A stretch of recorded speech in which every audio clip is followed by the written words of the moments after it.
Manuel José Joaquín del Corazón de Jesús Belgrano fue abogado, economista, diplomático. Fue vocal de la primera Junta de Gobierno. Político, periodista e incluso militar. Tuvo muchísimas funciones fundamentales para nuestra historia. Por eso Belgrano está en todos lados. En una estación de subte, la famosa avenida Belgrano, el barrio de Belgrano, hasta un club de fútbol en la provincia de Córdoba. Lo encontramos en los billetes que utilizamos todos los días, en plazas, parques. Incluso tenemos un tren. Lleva el nombre de Manuel Belgrano. Es una línea que conectó hasta 14 provincias, que fue central para el desarrollo económico del país. ¿Quién fue Manuel Belgrano?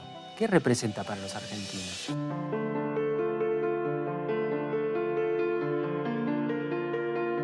Es un patriota y es un héroe.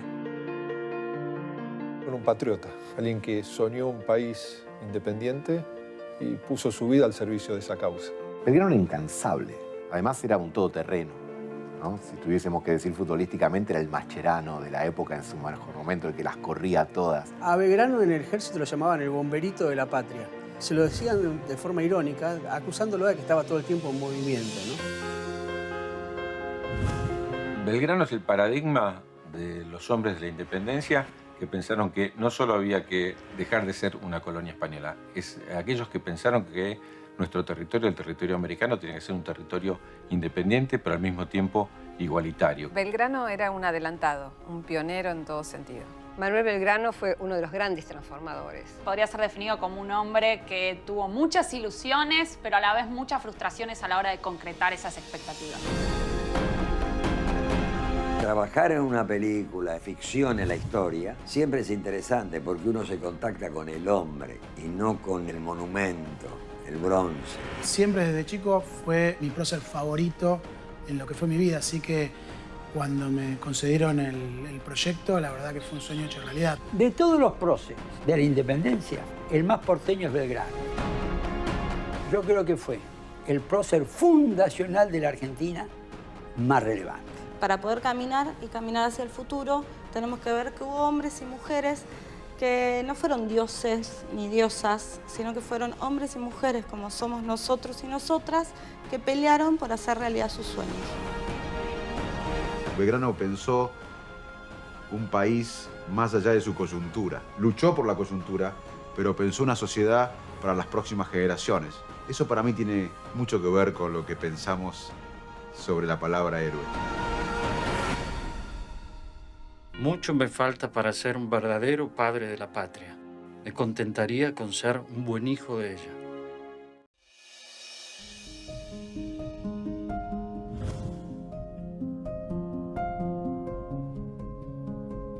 Manuel Belgrano nació en Buenos Aires un 3 de junio de 1770. El padre de Manuel Belgrano se llamaba Domingo Francisco María Cayetano Belgrano Peri. Era un comerciante, había nacido en la zona de Génova, en la Liguria, en Italia. Luego se había trasladado a Cádiz, que Cádiz era la ciudad, digamos, del comercio internacional de la época, ¿no? Circulaban muchísimos comerciantes y es allí donde él toma la decisión de venir a Buenos Aires. Buenos Aires todavía es una ciudad pequeña, pero sin embargo es próspera, o sea, tiene posibilidades en términos de desarrollo comercial.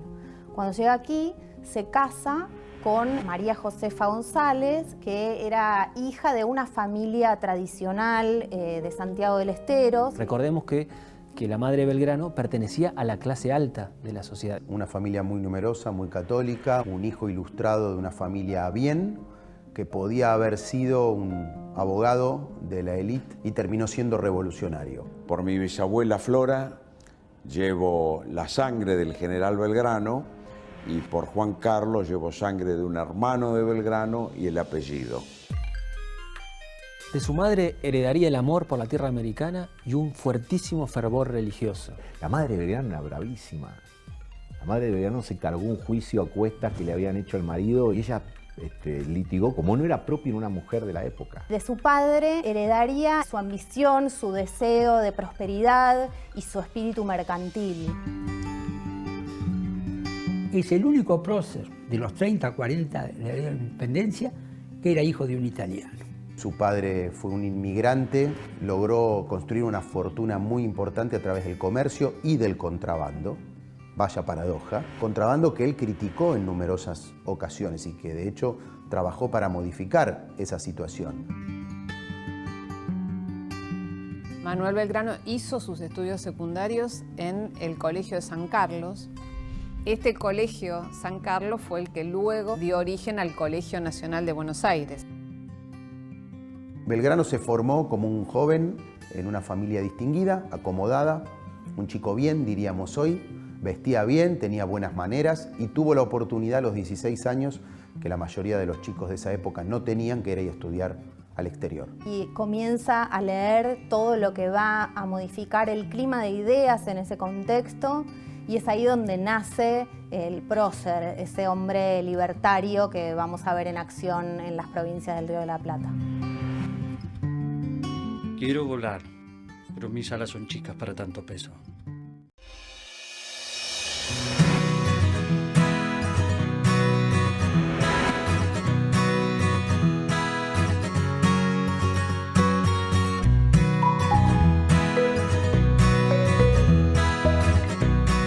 Es el año 1786. Belgrano, que ni siquiera cumplió los 16, ya viaja a Europa a estudiar junto con su hermano. En la correspondencia que intercambia con sus padres, cuenta que vivía de manera muy frugal en Europa. Los pocos dineros que tenía los destinaba a la compra de libros, de filosofía, de economía política, de historia. Además, Belgrano hablaba 3 idiomas: italiano, francés e inglés. Se alojó en la casa de una de sus hermanas, que estaba casada con un comerciante también español. Belgrano va a obtener el grado de bachiller en leyes en la Chancillería de Valladolid y unos años después, en la misma casa de estudios, el título de abogado. Sus padres querían que continuase el doctorado, estudios doctorales. Para él el doctorado era una pérdida de tiempo, era una pérdida de tiempo en sutileza de romanos, tal cual lo decía. Y hay una carta muy linda donde su madre le insiste en que él siga estudiando letras, abogacía, que él siga con el tema de un doctorado, y él le dice que no, que quiere estudiar cosas útiles, porque ya veía la importancia de lo económico y se pone informalmente a leer y a frecuentar gente de la parte económica. A lo mejor la familia estaba pensando más en otro enfoque, pero a él le gustó el derecho. De todas maneras, en ese momento, derecho, economía. La desautoriza a la madre, cosa que para la época, hoy vos te podés imaginar a tu hijo que te dice, no, papá, no quiero estudiar esto, quiero estudiar diseño. Pero en esa época había que decirle que no a la madre. Vivió un momento histórico que fue la Revolución Francesa. Belgrano era un avanzado para la época, realmente. Obviamente todos influenciados por la Revolución Francesa. Las ideas de libertad, igualdad, fraternidad, le volaron la cabeza, diciéndolo vulgarmente. Y después se va a querer transformar, va a querer adoptar y transformar esas ideas para su tierra. Él obtiene un permiso especial del Papa Pío VI para realizar lecturas que en ese momento se consideraban prohibidas. La idea es que él los leyera para criticarlos y él termina impregnado de esas ideas, adhiriendo a muchas de ellas y volviendo al Río de la Plata para ser un revolucionario.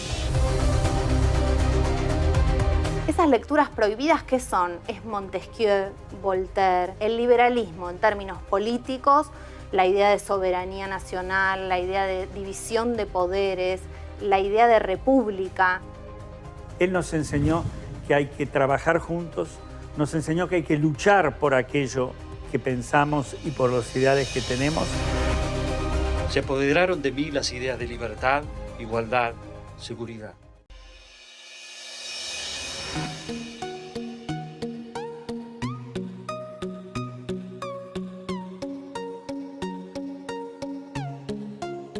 En 1794, con el título de abogado, pero más importante aún, imbuido de todas las ideas adquiridas en Europa, especialmente de la Revolución Francesa, Manuel Belgrano concursa y gana el cargo de secretario perpetuo del Consulado de Comercio. Y ahí, bueno, es donde empieza a desarrollar su parte intelectual, a escribir sobre el comercio, sobre la educación, sobre el medio ambiente. Puso mucho énfasis en la educación, en la importancia de la educación. Por eso, desde su puesto en el consulado, creó la escuela de dibujo, la escuela de náutica, la escuela de agricultura. Entonces Belgrano consigue en 1799 que se le apruebe ad referéndum de lo que el virrey disponga una escuela de matemáticas y ciencias náuticas. Imagina grandes obras fluviales, obras de infraestructura, como en el caso del puerto de Buenos Aires, porque hay una preocupación muy fundada por fomentar el comercio internacional. Belgrano tiene la visión de poner dentro de todas las materias de la escuela, de la currícula, algo que hoy conoceríamos como administración naviera, porque empieza a explicar no solo que aprendan a manejar un barco, sino a que aprendan a saber qué es lo que lleva ese barco, que es nada menos que el comercio exterior. Belgrano siempre estuvo en contra de la actitud de los comerciantes, ¿no? Los criollos y los peninsulares. Él siempre decía, de manera un tanto despectiva, que lo único que saben hacer es comprar por 4 y vender por 8. Belgrano descubrió rápidamente que había que hacer no lo que Inglaterra decía, sino lo que Inglaterra hacía. Y lo que Inglaterra hizo fue exportar manufacturas, importar materias primas, todo lo contrario a lo que hizo Argentina en los últimos 200 años. Él está pensando de un modo, a mi juicio, inigualable, la combinación entre agricultura, comercio, industria y hoy podríamos decir ciencia, conocimiento. Es de los pocos que viniendo del puerto tiene una idea de una integración nacional. Las ideas de Belgrano son muy actuales. Belgrano defendía el empleo, promovía la industria argentina, la industria nacional, y tenía una visión de desarrollo que hemos perdido los argentinos. Desengañémonos. Jamás han podido existir los estados luego de que la corrupción haya llegado a pesar las leyes y a faltar todos los respetos.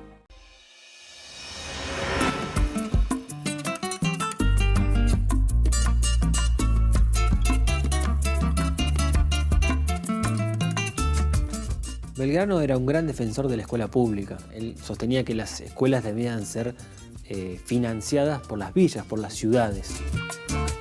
Pero Belgrano es educación. Belgrano es también la rebeldía de generar una escuela que incluya a todos. Él decía que lo que se estaba haciendo era, desde esta lógica de poder, querían que sus súbditos fueran sometidos y la forma de someterlos era a través de la ignorancia.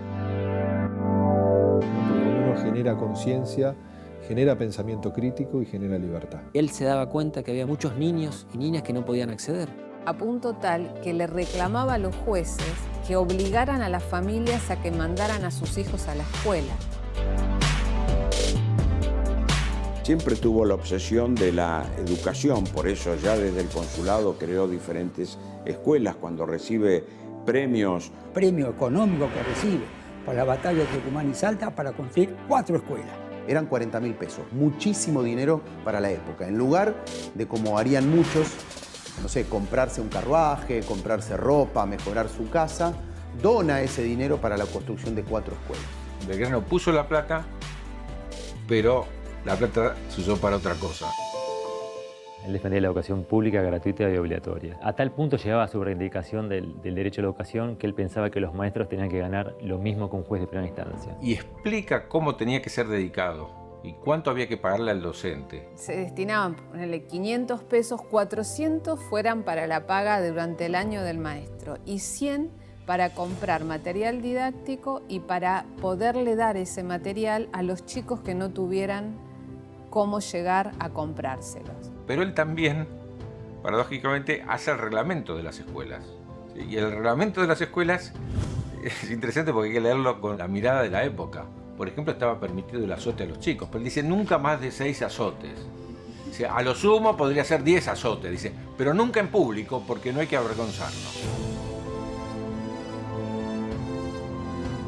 Y él también quería las niñas, que en ese momento no estaban concebidas como sujetos de educación. Creía que una mujer que iba a ser madre tenía que estar preparada y tenía que aprender para educar a sus hijos. Que era lo que decía que la sociedad futura, por nuestro rol fundamental en las tareas de cuidado de nuestra familia, teníamos que ser educadas para que ese futuro, los hijos, las hijas, sea mejor y más floreciente que el presente que teníamos. Sin educación, nunca seremos más que lo que desgraciadamente somos.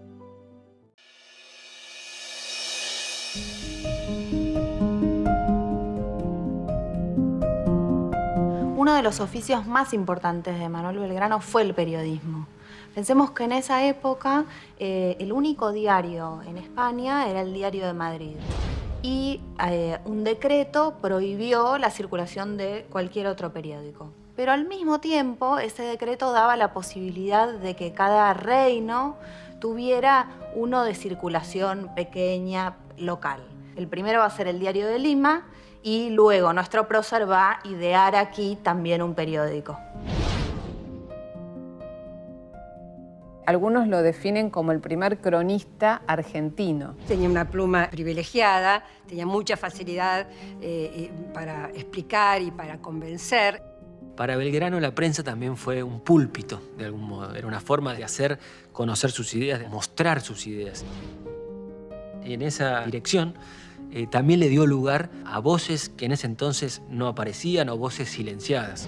La idea de libertad de ideas y libertad de publicación de las ideas llega para Belgrano a todos. Es decir, él está pensando en incluir también el pensamiento y la posición de sectores relegados, como pueden ser las mujeres o incluso de los pobladores originarios. Trabaja en telégrafo mercantil. En este telégrafo mercantil aparecen ideas fundamentales de Belgrano, pero no solo de él, sino de los hombres revolucionarios con los que él comparte. Él milita mucho a través de la prensa. El siguiente periódico que Belgrano va a impulsar es el Semanario de Agricultura. Va a ser en esas publicaciones donde aparecen grandes ideas económicas, de periodismo económico de Belgrano. El 3 de marzo de 1810 aparece un nuevo periódico que es el Correo de Comercio. Lo que él entiende como libertad de prensa en aquel momento y se entendía era la posibilidad de justamente expresar las ideas sin ningún tipo de censura previa. Esto no era tan común. Él dice básicamente que el periodismo es un antídoto contra la tiranía. Es decir, si las cosas se saben, se comentan, hay opiniones libres, es más difícil que el gobernante sea un tirano.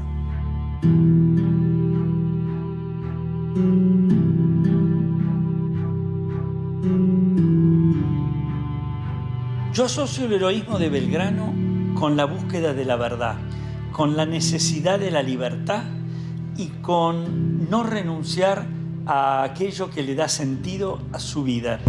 Solo pueden oponerse a la libertad de prensa los que gusten mandar despóticamente.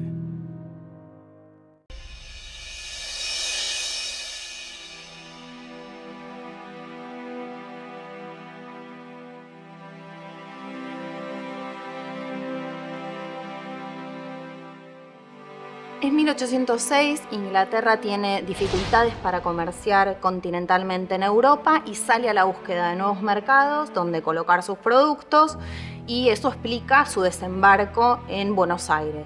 Necesitaban una base, no había un objetivo de tomar todo el virreinato, sí la boca de entrada para el comercio. Tenemos el puerto de Buenos Aires, hacia el sur Ensenada de Barragán y Quilmes, hacia el norte San Fernando y Tigre, y en el otro margen del río Montevideo y Colonia. El desembarco de Carvereford es por Quilmes y avanza hacia la ciudad. Él nos dice, primera invasión inglesa. Yo era capitán de las milicias, pero las milicias nunca se habían reunido. Con lo cual, cuando llega la primera invasión inglesa, nos juntamos todos en barraca para enfrentar a los ingleses y nadie sabía nada. Y fuimos rápidamente derrotados. Los funcionarios públicos y los sectores más poderosos de Buenos Aires juran obediencia a la corona británica que logra dominar. Belgrano cuenta en su autobiografía que él se niega y por lo tanto huye a la banda oriental.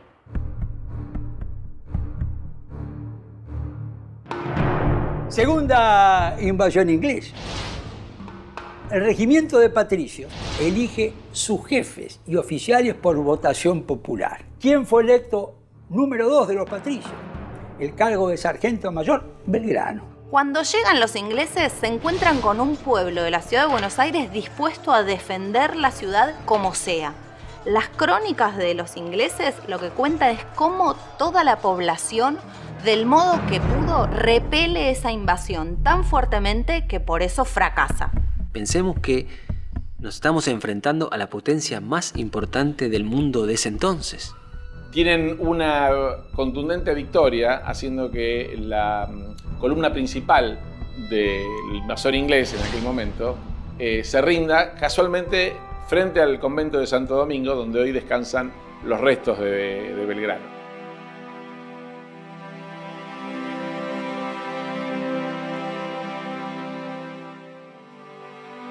Si uno tuviese que hacer un balance de las invasiones inglesas, yo marcaría dos cosas centrales. La primera, el descrédito de las autoridades virreinales. Y segundo, y más importante, es este autoconvencimiento de los porteños de decir, nosotros echamos a los ingleses, nos podemos gobernar. ¿Para qué queremos a esta gente? La unión es la única capaz de sacar a las naciones del estado de opresión en que la ponen sus enemigos.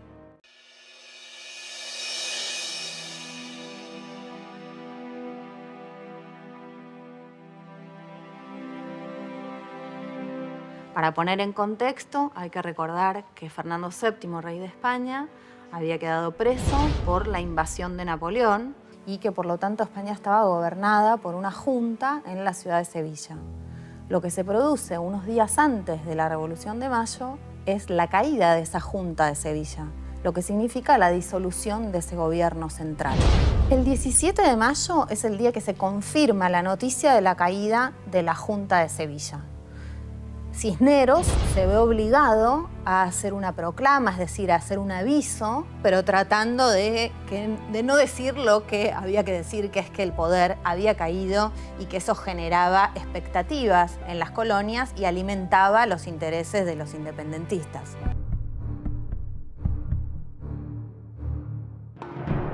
Una línea moderada, partidaria de no una ruptura violenta con la metrópoli, con España, liderada por Cornelio Saavedra.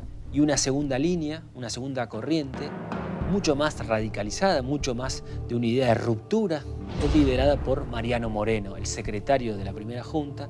Eran un tándem, Belgrano, Moreno, Castelli, eran los portavoces de las ideas más revolucionarias, de las ideas más radicales. Muchas reuniones como en la jabonería de Vieites, en la casa de la familia Rodríguez Peña, y ahí estaba Belgrano, en esa construcción de algo nuevo, todavía sin saber qué iba a hacer eso nuevo. El día 19, luego de esa noticia que da Cisneros, las milicias de Buenos Aires, comandadas por Cornelio Saavedra, comienzan a presionar por la conformación de un cabildo abierto. ¿Cuántos participan en el cabildo abierto del 22 de mayo? Eran 270, porque a los españoles no se habían dejado participar. Lo que se define allí es una junta liderada por el propio Cisneros y secundada por Saavedra.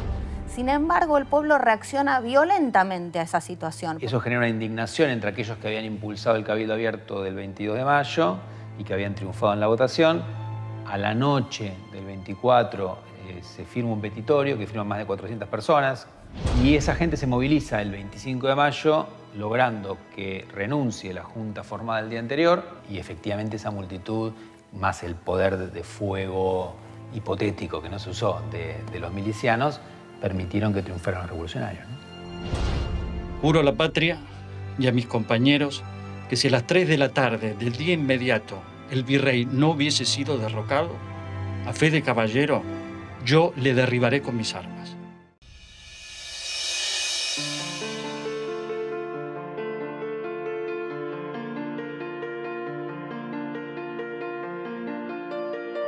Imaginemos el escenario de un gobierno nuevo, como es este primer gobierno patrio, con lo cual la supervivencia de la revolución tiene que ver con lograr mandar expediciones a las distintas zonas de ese territorio del virreinato para lograr la adhesión al nuevo gobierno.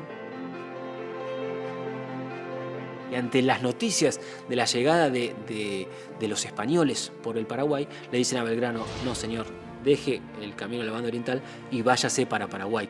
La vida le puso quizás pruebas que él no imaginaba, ser militar. Paraguay no tendría por qué tenía que estar sujeta a Buenos Aires.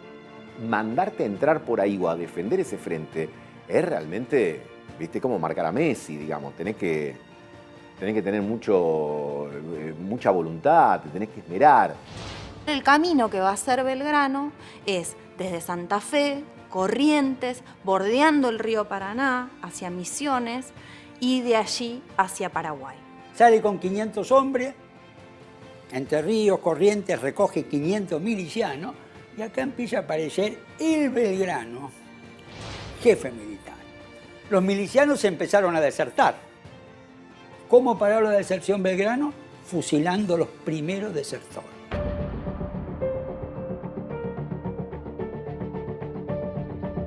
Y entra en Paraguay con fuerzas muy menores a las que el gobernador de Paraguay moviliza contra ellos por dos razones. Una, porque todavía en ese momento Paraguay se mantenía fiel a la metrópoli, al Consejo de Regencia se llamaba, que estaba en España, y no quería seguir a Buenos Aires, y también porque era un ejército porteño, así lo presentaron, invadiendo el Paraguay. Y Belgrano, con fuerzas inferiores, entra y es derrotado. Encaró políticamente, como no podía ser de otra manera, la situación. Por eso digo que Belgrano es el de las difíciles, ¿no? Nunca le tiraban una fácil.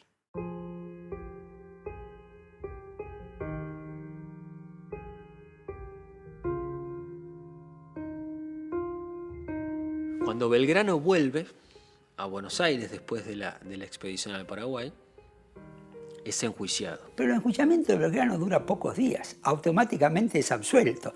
Tan absuelto es que lo nombran jefe de la guarnición militar de Buenos Aires en términos casi inmediatos.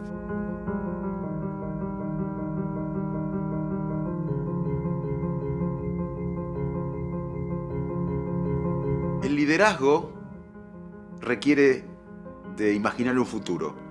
No hay liderazgo si no se imagina el futuro. El liderazgo también requiere tomar riesgos, o estar dispuesto a tomar riesgos, que Belgrano los tomó. No es lo mismo vestir el uniforme militar que serlo.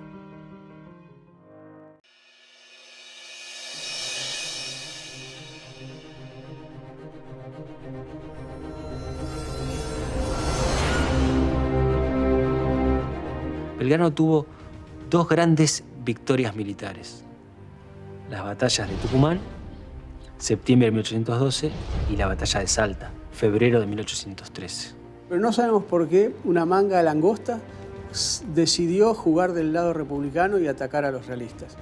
Por lo tanto, los realistas tuvieron que retroceder por esa manga de langostas que los atacó y el ejército republicano pudo rehacerse. Unas horas después, tipo 6, 7 de la tarde, llega al cuartel o al despacho el mensajero de Pío Tristán pidiendo la rendición incondicional a Manuel Belgrano. Belgrano lo mira a José María Paz y le pregunta, ¿pero ganaron ellos o ganamos nosotros? José María Paz le dice, no, ganamos, decirle que ganamos nosotros. Y Manuel Belgrano va y le dice al mensajero, no, nosotros ganamos, son ustedes los que tienen que rendirse si destrozamos el ejército realista. Se va y le dice a Pío Tristán que Belgrano no se rinde y que le exige la rendición a Pío Tristán, que había perdido. Y Pío Tristán dice, sí, es verdad, perdimos nosotros, y se retira. La batalla de Tucumán es una victoria muy importante, porque si no el territorio argentino no hubiera pasado de Córdoba hacia el norte. Envalentonados, los criollos, los republicanos, deciden perseguir al ejército de Tristán hasta la batalla de Salta y finalmente en la batalla de Salta expulsan al ejército realista de lo que hoy conocemos como el territorio argentino. Uno dice dos grandes victorias, Salta y Tucumán, y dos derrotas, Vilcapugio y Ayohuma. Belgrano va a ser muy juzgado por sus derrotas de Vilcapugio y Ayohuma, tan así que además el gobierno central de Buenos Aires va a pedir su relevo y su reemplazo por San Martín. Belgrano, como lo reconocía el propio San Martín, no solo fue un buen militar, sino que fue un militar osado que con su compromiso permitió que la independencia siga viva en sus victorias y en sus derrotas, pero ganó tiempo. Él no era militar, había tenido una corta experiencia militar durante las invasiones inglesas. El mismo San Martín lo elogia. San Martín dijo, es el mejor que tenemos, más de una vez. Es un héroe porque no es que no tenga miedo, sino que enfrenta el miedo. Por eso Belgrano es un valiente, porque tiene coraje. La vida es nada si la libertad se pierde.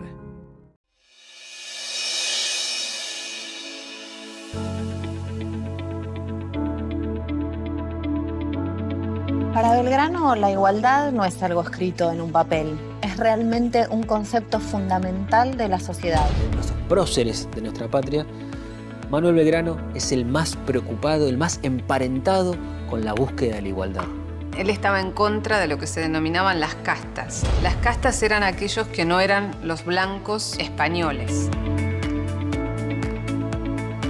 Hay que pensar en esa sociedad virreinal de lo que hoy conocemos como Argentina como una sociedad fuertemente racista, ¿no? Porque sin ese racismo no se consolidaban sus privilegios de clase. Los criollos, de hecho, querían ocupar cargos públicos que la corona les impedía, pero no todos pensaban que los mestizos, los indios también podían ocupar esos cargos públicos. Y sin embargo, Belgrano era defensor de la participación de todos por igual.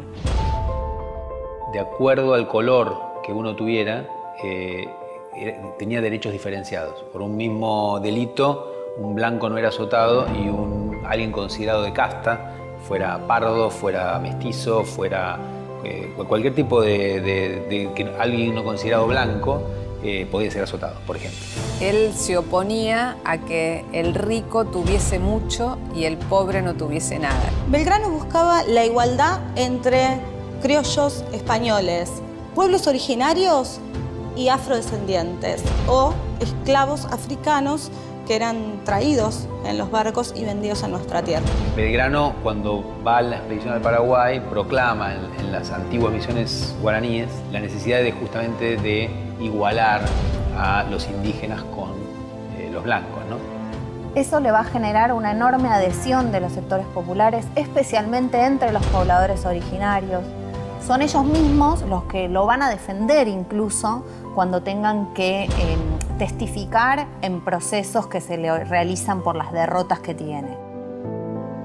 En cada acto, en cada escrito de Manuel Belgrano podemos ver esa obsesión por la igualdad entre criollos, españoles e indígenas, por el acceso de la mujer a la educación, por la libertad de pensamiento, por la libertad de expresión, por la igualdad ante la ley. Hay que tratar de comprender, mejor dicho, el pensamiento de Belgrano en esa sociedad. Eso es lo rupturista, eso es lo vanguardista de su pensamiento vinculado con la igualdad. No hay objeto más digno de atención del hombre que la felicidad de sus semejantes.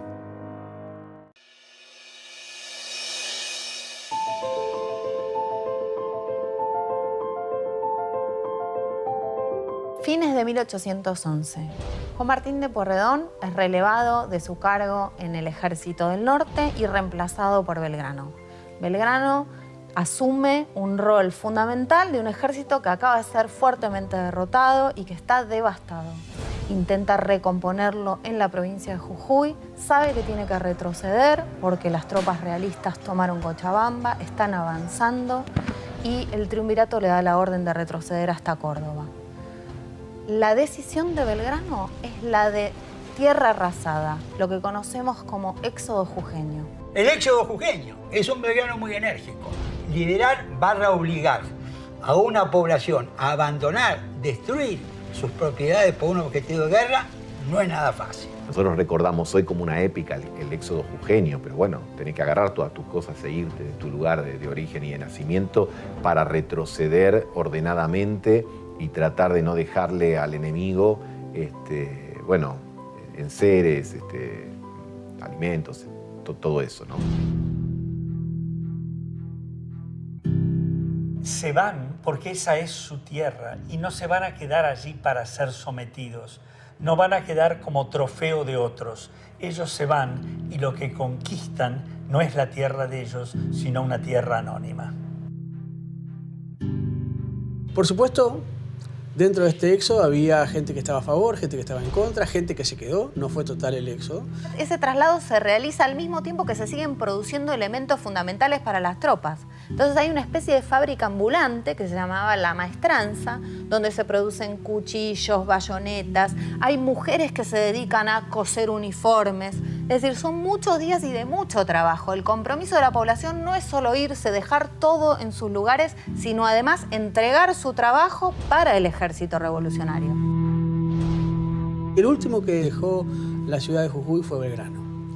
En vez de ser la vanguardia del ejército, Belgrano fue la retaguardia. La estrategia del éxodo jujeño planificada por Manuel Belgrano, fue central para el triunfo en la batalla de Tucumán, unos pocos meses después, en septiembre de 1812.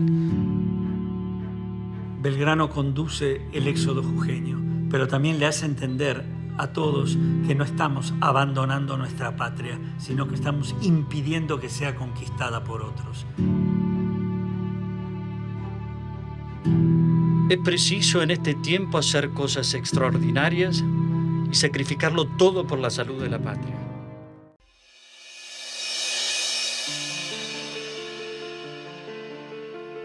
Es febrero de 1812. Belgrano está en Rosario.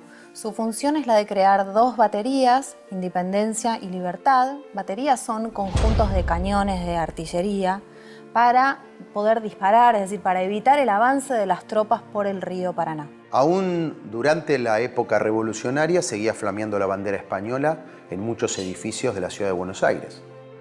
Y esta convivencia era paradójica, era contradictoria. Se estaba empezando una guerra de independencia, pero todavía no había símbolos. El triunvirato autoriza a Belgrano a utilizar una escarapela. Belgrano va a ordenar a las costureras realizar escarapelas para todos los soldados y es una escarapela de los colores blanco y celeste. Es una idea de diferenciar en el campo de batalla, diferenciar a los soldados y sobre todo crear un sentimiento de pertenencia.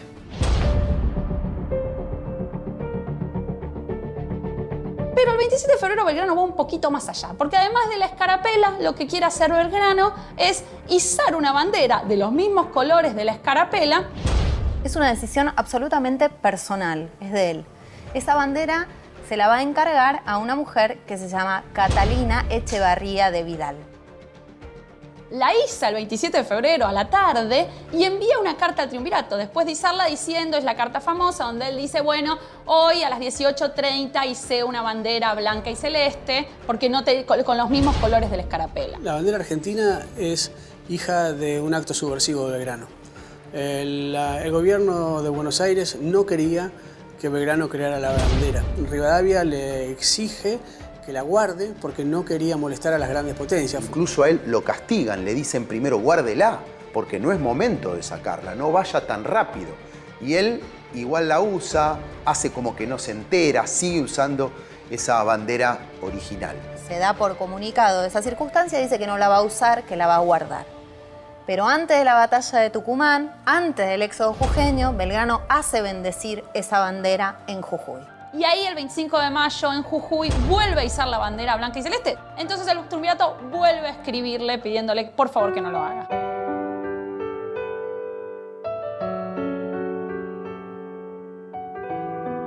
Belgrano, cuando instaura la bandera como enseña patria, lo que nos dice es, síganla hasta perder la vida. Empezó a organizarnos detrás de un mismo símbolo.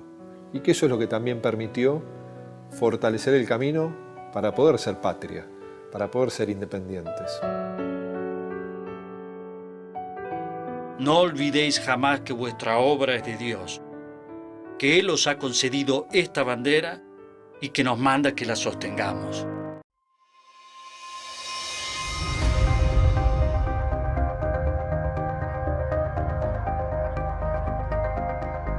Es el 14 de noviembre de 1813, el ejército del Alto Perú ha sido derrotado en la batalla de Ayohuma. Belgrano sabe que va a ser reemplazado, relevado en su cargo por San Martín. El que lo rescata es San Martín. San Martín, siendo un militar profesional, de carrera, formado, con batallas en Europa, etc., nunca lo miró por arriba del hombro a Belgrano. Al contrario, lo respetó y lo empoderó, diríamos ahora. Sabe que San Martín va a llegar con refuerzos para el ejército y tiene que llegar a encontrarse en Salta, en una ciudad cercana a la posta de Yatasto que se llama Posta del Algarrobo. Los dos próceres se conocen solo por carta. Se han escrito y se han mostrado los respetos mutuos en muchísimas circunstancias. Belgrano no sabe que San Martín tiene orden de mostrarle su detención y que va a sufrir un proceso de juzgamiento en Buenos Aires por las derrotas de Vilcapugio y Ayohuma. San Martín marchando de Buenos Aires a Salta para relevar a Belgrano. El pueblo de Jujuy enfrentando a las tropas realistas. Dorrego combatiéndolas para darle tiempo a Belgrano que vaya a encontrarse con San Martín. San Martín lo releva en el mando, pero se niega a informarle y a detenerlo y le escribe una carta al triunvirato diciendo que es un grave error lo que están haciendo porque Belgrano es un hombre muy importante y que ha logrado sostener el límite con el avance del poder realista. Más que una relación personal o de amistad, hay una relación intelectual y patriótica. No en vano San Martín dijo alguna vez que Belgrano tenía que ser el ideólogo de la patria, ¿no? Pero siempre fue muy respetado incluso por sus oficiales, ¿no? Es decir, tenía algo como un cierto halo muy particular, es lo que dicen los contemporáneos. San Martín también lo tenía y tuvieron ahí como siempre una buena conexión. Yo creo que San Martín y Belgrano entran en la categoría de los próceres fundacionales. Belgrano y San Martín son los dos tanques de la historia argentina, de la independencia argentina, imparables. Y yo los caracterizo de esta forma: próceres fundacionales. Mi corazón toma un nuevo aliento cada instante en que usted se me acerca.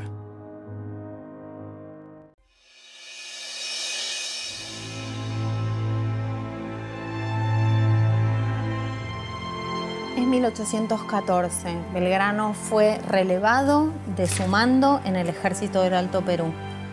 Y el directorio, en ese momento el director supremo es Posadas, le encarga una nueva misión. ¿Cuál es el objetivo de esa misión? Básicamente son tres puntos. Primero, lograr que Fernando VII no envíe a nuestras tierras esa enorme expedición que estaba preparando para reconquistar el poder en sus antiguas colonias. Segundo, lograr que algún monarca europeo quisiese asumir en América, viniese a América y asumir una suerte de monarquía constitucional. Y tercero, que las principales potencias europeas reconozcan la independencia de las Provincias Unidas del Río de la Plata. La misión consiste en ir junto con Rivadavia, primero a Río de Janeiro, porque tienen que hacer una escala, y de allí zarpar en barco hacia Londres, donde se encuentran con Zarratea. El viaje de Río de Janeiro a Londres duraba aproximadamente 4 meses. Pensemos en un Belgrano que ha vuelto del Alto Perú, de las derrotas, y después de eso se embarca 4 meses hacia Europa. Un Belgrano que además sufre reiteradas enfermedades. El problema que tenían Belgrano y Rivadavia es que no eran diplomáticos de carrera como los diplomáticos europeos que hacían siglos venían en la labor de la diplomacia. Y además eran enviados de un gobierno que no era reconocido por las monarquías europeas. Por eso, de alguna manera, eran ninguneados o ignorados en algunas cortes europeas. Uno de los planes principales que impulsa Manuel de Zarratea y que Belgrano acompaña es esta idea de crear una suerte de monarquía constitucional. La idea es que asuma el hijo menor de Carlos IV, que se llamaba Francisco de Paula. Incluso se llegó a pensar en secuestrarlo a Francisco de Paula y llevarlo a América. Pero bueno, hay un hecho ahí fundamental que es la derrota de Napoleón Bonaparte en Waterloo y esto cambia dramáticamente el contexto internacional y hace implosionar este proyecto de esta monarquía constitucional.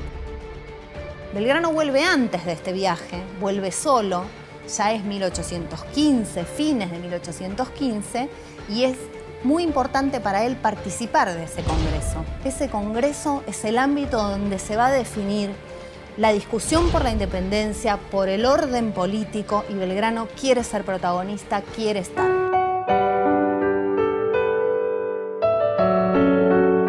Muchas veces nos vemos expuestos a lo imponderable, a lo imprevisible, a aquello para lo que no teníamos recursos anticipados. Algunos hombres allí se escapan y otros aprenden con una avidez y una rapidez en función de la necesidad de lo que tienen que dar, que es maravilloso, y apuestan, pero apuestan con inteligencia. Tienen la audacia de los prudentes, no la intrepidez de los irresponsables. Eso es lo que admiro tanto de Belgrano. El acelerar el reconocimiento de nuestra existencia política, o mejor diré, el realizar esta, pende del modo en que se negocie con la España. para que ella sea la primera en reconocerla.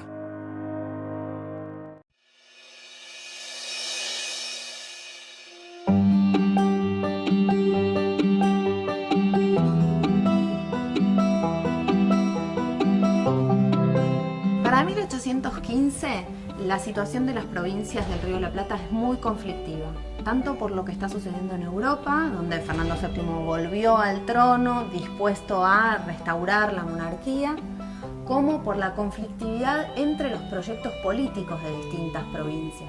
Tenía la manzana rodeada, literalmente la manzana rodeada.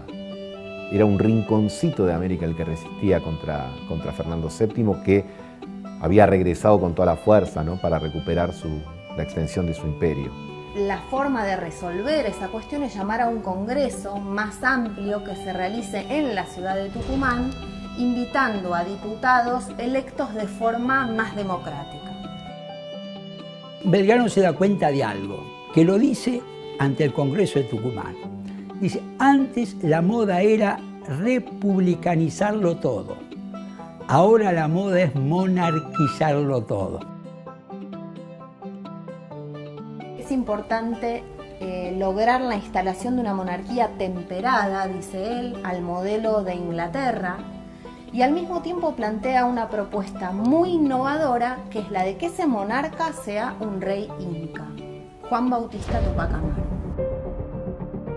Pero no vamos a traer un monarca europeo que no conoce nuestras costumbres, que no conoce, que no tiene, digamos, ninguna influencia sobre las poblaciones, sino que vamos a proponer a un monarca inca. El sentido de la revolución americano es una idea muy bella de Belgrano y de San Martín, ¿no? Y está pensada desde ese lugar, esa monarquía constitucional con un rey inca. Esto lo expone en el Congreso de Tucumán en 1816, muy pocos días después de la independencia, y es votado por unanimidad en ese momento. Parte de la élite de Buenos Aires era muy remisa a aceptar eso. En todo caso, podían aceptar alguna casa monárquica de los Braganza o de alguna casa europea menor, pero a lo mejor de lo que hoy decimos un pueblo originario era demasiado para ellos. Y ahí tenemos las declaraciones de Anchorena, que son profundamente elitistas y racistas. Incluso bromea diciendo, si tuviéramos que poner un rey de la casta de los chocolates, seguro tendríamos que traerlo borracho hacia el trono. El proyecto de la monarquía inca es la estrategia política en función del proyecto geopolítico. Lo que quedó de ese proyecto incaico es el sol que se agrega en la bandera que había creado Belgrano en el año 1818, ¿no? Y que desde entonces ahí está. La unión es la muralla política.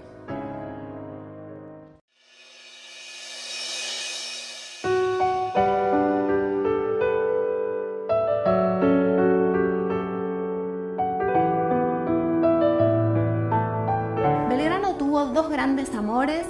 Esos dos grandes amores marcaron su vida, son amores no convencionales, como es él. La vida amorosa de Manuel Belgrano tiene todos los condimentos que podría tener cualquier culebrón o telenovela, esas de las que amamos muchísimo, ¿no? Porque tiene secretos, amores muy apasionados, amores prohibidos, idas y vueltas, desencuentros, hijos no reconocidos, todos los condimentos. Él era secretario del consulado, tenía alrededor de 32 años, Josefa tenía poco más de 17, iba con el padre, que era un comerciante, iba al consulado, y allí se conocen, queda profundamente enamorado. Pepa Escurra, casada con otro hombre, en una noche, en una madrugada, con todo preparado, sube a un carruaje, sin decirle nada a su familia, escapa de Buenos Aires, atraviesa el territorio y llega al norte, donde estaba su gran amor, que era Manuel Belgrano. Había que tener personalidad para dejar toda tu vida, tu familia, un marido que se había ido a España y seguir a un hombre en una relación completamente al borde de la sociedad, ¿no? Josefa estuvo con Manuel Belgrano en el éxodo jujeño y en la importantísima batalla de Tucumán. Y el 30 de julio de 1813 nació en Santa Fe su primer hijo, Pedro. Vuelve a Buenos Aires con ese bebé, con ese pequeño, Entonces, así como baja del carruaje, entrega ese bebé a su hermana y ese niño, Pedro Pablo, pasa a ser hijo de su tía, que era Encarnación, y esa tía tan amorosa que era Pepa, era en realidad su madre. El otro gran amor de Belgrano es Dolores Helguero. Es una joven tucumana y él la conoce en un baile de celebración de la independencia. Dolores queda embarazada, Belgrano es reclamado por el gobierno de Buenos Aires y por lo tanto tiene que dejar Tucumán. En ese contexto, la familia de Dolores, que es una familia tradicional, también decide casarla con un hombre de apellido Rivas. Y tiene a la pequeña Mónica Manuela. Le envía de tanto en tanto cartas a amistades y a Dolores preguntándole por su ahijadita. No podía decir que era su hijo porque Dolores estaba casada con otro hombre. Para estos hombres, también para Belgrano, el gran amor de ellos siempre fue la causa, siempre fue la libertad. A mi Kuma dígale usted muchas cosas y que no dejen de darme noticias de mi niñita. Usted puede figurarse cuánto me interesa su salud y bienestar por todos los aspectos.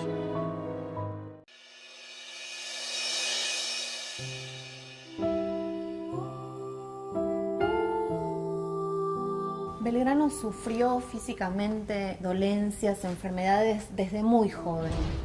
La historia clínica de Belgrano comienza cuando Belgrano está estudiando en Salamanca.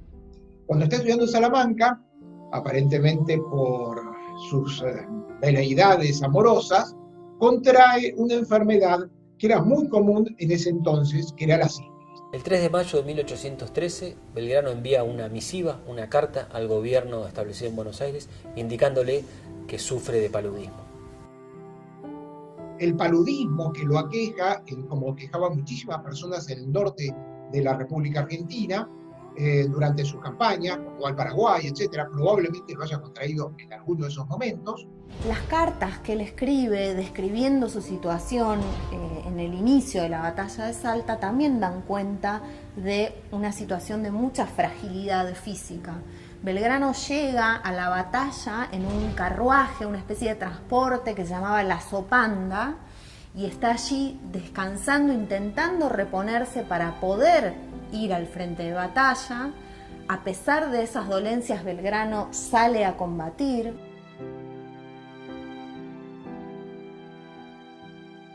San Martín lo ve muy deteriorado y le escribe preocupado al gobierno establecido en Buenos Aires, pidiéndole que atiendan a esa situación, que presten atención.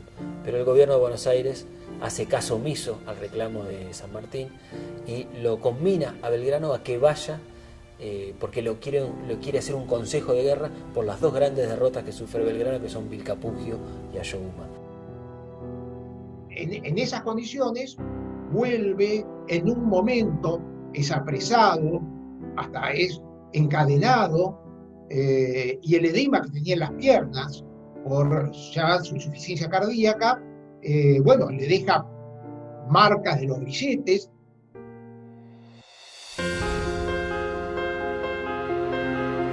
El 1 de febrero de 1819, Belgrano es convocado nuevamente a colocarse al mando del Ejército del Norte, pero esta vez para ayudar a la guerra civil, algo que a Belgrano además le desagrada. Sin embargo, él acepta a pesar de estar muy enfermo, porque considera que su rol y su deber para con la patria es hacerlo de todas maneras. Él vivía en chozas de paja, frías, húmedas, que por supuesto todo esto contribuyó a sus enfermedades. El legado de Belgrano es el sacrificio por la patria, anteponer su persona al objetivo de la patria. No hallo medio entre salvar a la patria o morir con honor.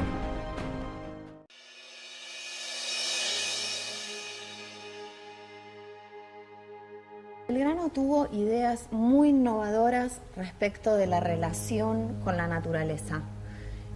se pueden ver las influencias del pensamiento de los fisiócratas, de François Quesnay, por ejemplo, donde hay una revalorización de la agricultura y de la tierra como fuente de riqueza.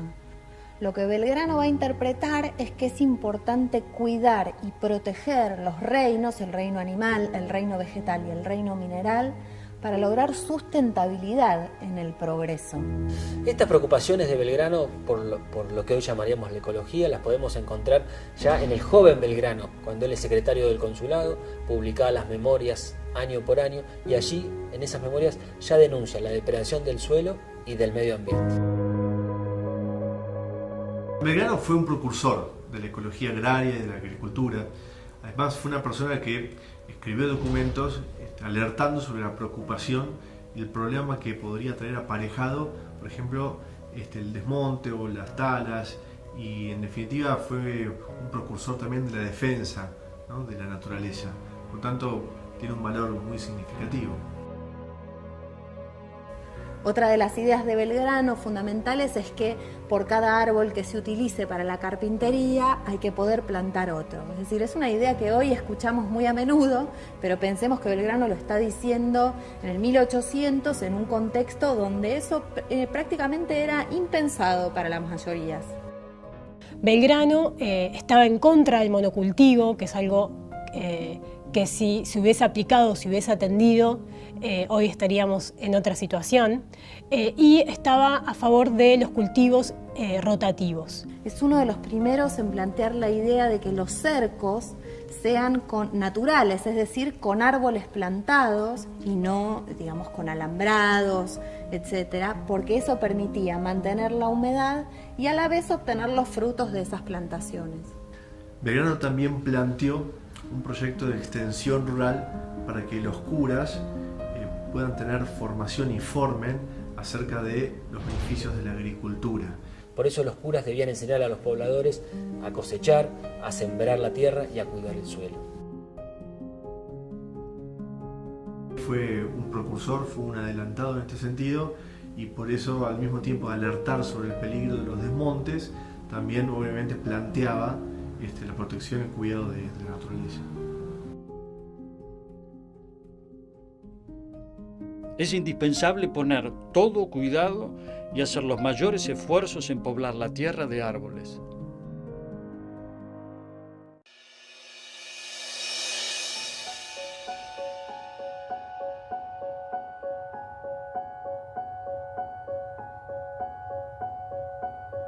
Manuel Belgrano tuvo un pensamiento muy novedoso, revolucionario y de vanguardia con respecto a la relación entre mujeres y hombres. Belgrano está realmente muy preocupado y ocupado luego en sus propuestas de mejorar la situación de lo que todavía se considera el sexo débil.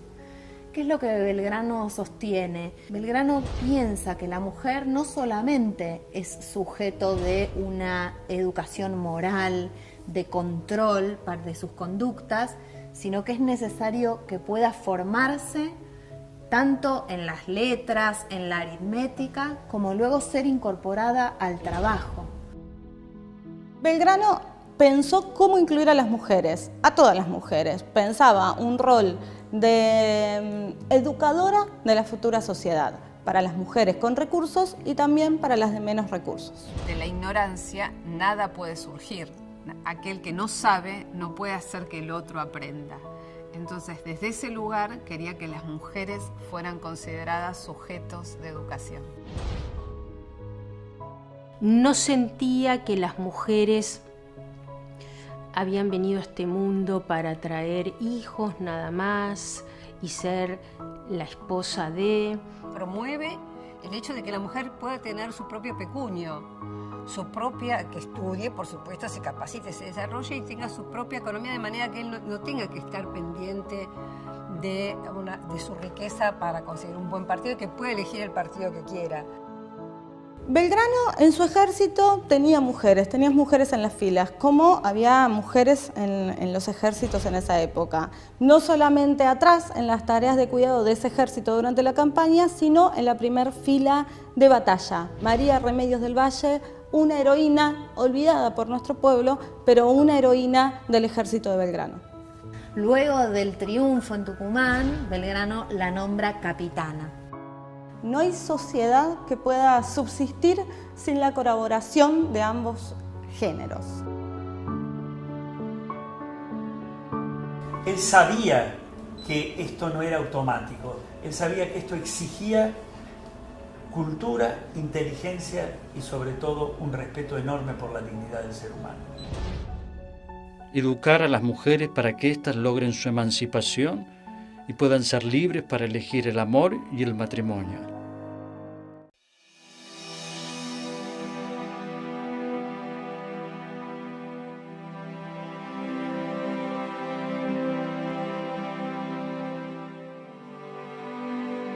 Los últimos meses de la vida de Manuel Belgrano transcurrieron en la pobreza, la soledad y aquejado por múltiples enfermedades. Por eso, para septiembre de 1819, le solicita a José Rondó, director supremo de las Provincias Unidas del Río de la Plata, que lo releve de su cargo de jefe del Ejército del Norte. ¿Qué quería Belgrano? Quería ir a Tucumán a conocer a su hija Manuela Mónica, que había nacido unos meses antes. En ese momento se produce una sublevación liderada por uno de los hombres que había sido su aliado en las batallas de Salta y Tucumán, que es Arauz. Durante esa sublevación él es apresado en su propia casa. El médico John Redhead se interpone para que no le coloquen grilletes en las piernas, que ya las tenía muy hinchadas. Realmente vemos un Belgrano muy, muy enfermo. Sobre el final de Belgrano hay una dramática coincidencia. A partir de 1819 el proyecto de la independencia empieza a perder fuerza y la idea pasa a ser defendamos Buenos Aires. Y nos olvidamos del proyecto geopolítico de extender el movimiento independiente. En paralelo Belgrano se va enfermando. Hay como dos agonías que se van dando en paralelo. Él estaba totalmente hinchado, tenía líquido en el abdomen, tenía líquido en el tórax, tenía edema en sus miembros inferiores, seguramente no le entraban las botas. Por el líquido que tenía en la cavidad pleural le costaba mucho respirar, estaba casi siempre sentado. Realmente tenía una vida muy dura, él sabía que se estaba muriendo. Belgrano pasó sus últimos días sentado en su sillón. En el momento final le solicita a su hermana Juana que lo cuide. Es a ella también a quien le da la indicación de que pague con el reloj a su médico. A su hermano Domingo, el clérigo, le va a solicitar que se encargue de la educación de su hija Manuela. Después de unos días de agonía, el famoso 20 de junio, a las 7 de la mañana, él muere. Es el día que muere el proceso revolucionario para muchos. A mí no me gusta el final de Belgrano porque el hombre que inventó una patria no puede morir pobre, no puede morir en la absoluta miseria. Si uno lee el testamento de Belgrano, realmente uno se da cuenta de la dimensión que él tenía, porque incluso deja en el testamento qué deudas había dejado y quiénes le debían. Y murió en la pobreza total. La lápida de Belgrano la hicieron con el mármol de la cómoda que tenía en el cuarto. Un hombre que había nacido en un hogar acomodado, muere en la pobreza. Pienso en la eternidad, a donde voy, y en la tierra querida que dejo. Ay, patria mía.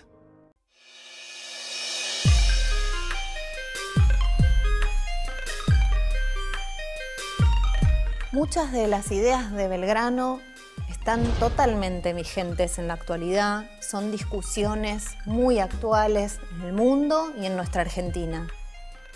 Belgrano es un clásico, y los clásicos siempre son vigentes. Y vos decís, ¿cómo hicieron para pensar en 1810 y vos lo lees ahora y parece que lo escribió ayer? No solo la visión y las palabras de Belgrano son actuales, sino lo que necesitamos como liderazgo, intelectualidad y acción.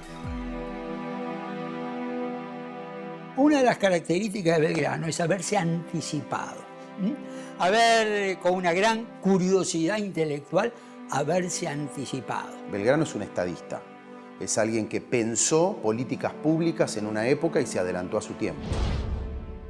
Él cree en un modelo de desarrollo que permita a nosotros generar nuestra propia riqueza y que esa riqueza no sea para unos pocos, sino que haya igualdad social. En ese contexto de ideas, él es de lo más avanzado. Otra de las ideas de Belgrano era prestar atención al endeudamiento, no endeudarse sobremanera con el extranjero.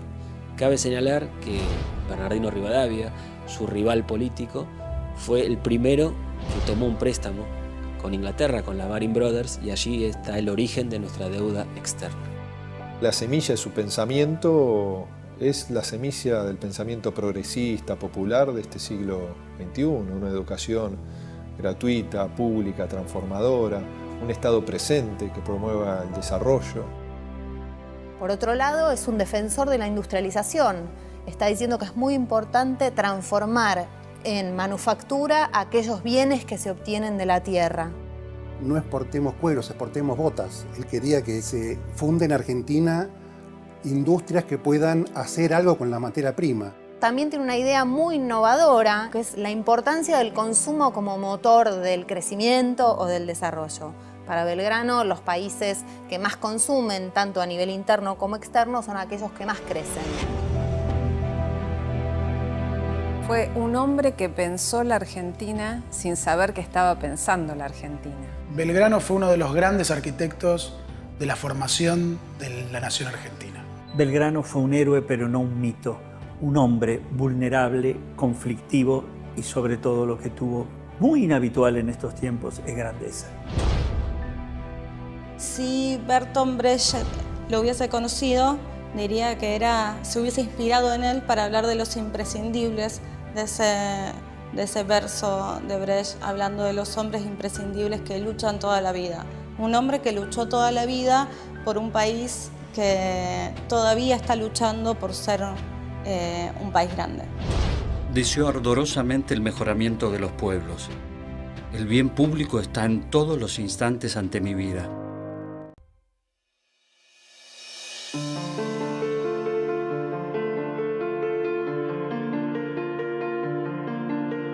Manuel Belgrano fue un patriota convencido de la unidad de nuestros territorios. Tanto Belgrano como San Martín lucharon por la unidad, por la integración de las provincias del Río de la Plata y la integración de sus sectores populares. Ya antes de la Revolución de Mayo hay escritos de Belgrano donde él afirma que el peor de los males para una nación es la desunión. Fue un gran promotor de esta idea de la unión nacional. Él decía que lo que lleva a la destrucción del Estado es la desunión entre las personas. Belgrano es el arquetipo de la figura antigrieta. Lo vemos en la primera junta, es el más moderado de los que querían impulsar la independencia ya. Es moderado en su proyecto político. Él junta un rey inca, un rey indio, que es profundamente revolucionario en términos sociales, con un proyecto político que es la monarquía, que es conservador en ese momento. Su coincidencia con San Martín también nos muestra una actitud, diríamos, antigrieta. Era de sumar. Tanto Belgrano como San Martín están muy ocupados de defender el proceso revolucionario frente al avance de los ejércitos realistas y por lo tanto son muy conscientes del daño que provocan las internas, los problemas de los distintos proyectos nacionales enfrentados. En ese momento, la guerra civil. Lo que llamamos una grieta era lo que en ese entonces estaba entre los caudillos, no tan llevado a la población, pero sí en la faz política. O sea, los caudillos unitarios, federales, las distintas provincias. Sin ninguna duda, si yo lo traigo a Belgrano a estos momentos, es lo que primero que trataría es de cerrar esa grieta.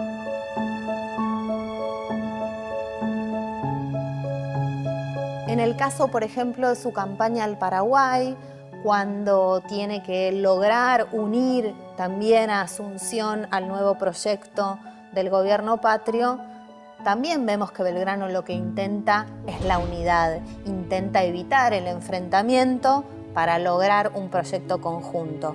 No solo lo pensaba como pueblo, como nación, también lo pensaba en función de la patria grande, ¿no? Si no estamos unidos, obviamente nos debilitamos, somos más débiles. Su noción de unidad tiene que ver con esa experiencia de la unidad de los pueblos. de los mestizos, indios, afrodescendientes, criollos, la unidad frente a ese imperio español. Era un hombre que establecía diálogos permanentemente, integrando a todos, con una lógica de integración. La unidad de todos los argentinos es una gran idea de Belgrano, ¿no? Me gusta pensar en Belgrano como uno de esos seres que tuvimos en nuestra historia, de esos hombres indispensables que pelearon por la unidad nacional, por una unidad que sea real. No busco glorias, sino la unión de los americanos y la prosperidad de la patria.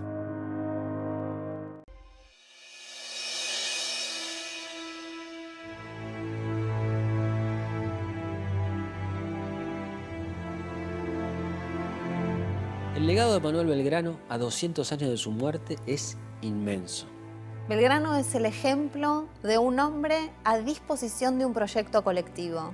La vocación de servicio que caracterizó a Belgrano es un modelo para los argentinos de hoy. Si el pensamiento de Belgrano se hubiese transformado en hechos en el siglo XIX, quizás hoy en la Argentina estaríamos pensando en otro país y en otras prioridades. Nos dejó una pesada herencia, pero no en el sentido que habitualmente decimos pesada herencia. Nos dejó una pesada herencia porque hay que estar a la altura de Belgrano. Fue el primero que pensó a la Argentina como un país. Belgrano me parece que en toda su dimensión es universal y atemporal. El legado de Belgrano yo creo que es el amor a la patria. Uno encuentra con los dedos de una mano o de las dos manos nombres que uno pueda pensar que tan integralmente han aportado a la independencia de la Argentina, y realmente Belgrano es uno de ellos.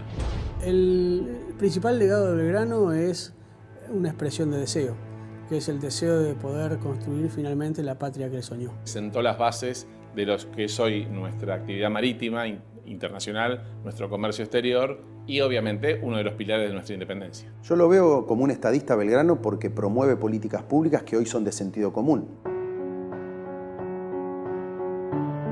Nos deja un legado y es un legado que tenemos que nosotros asimilar, tenemos que internalizar y tenemos que hacerlo nuestro. Porque si fue un legado que dejó flotando y nosotros no lo incorporamos a nuestra participación como ciudadanos en el país que vivimos, habría sido todo eso inútil. Lo que más debemos respetar y aprender del legado de Manuel Belgrano es que él pensó en su país antes que en sí mismo. Anda a Paraguay, volvé, hacete cargo del Ejército del Norte, viajé a Europa, pensate algo para la Constitución del 16. Y ahí estaba Belgrano, siempre. Nos gusta quejarnos un montón por las cosas que nos molestan mucho. Y está muy bien quejarse. El legado de Belgrano es que de quejarse y de ver las cosas que nos molestan hay que pasar a la práctica. Porque si no, solo nos quejamos. A quien procede con honradez, nada debe alterarle. He hecho cuanto he podido y jamás he faltado a mi palabra.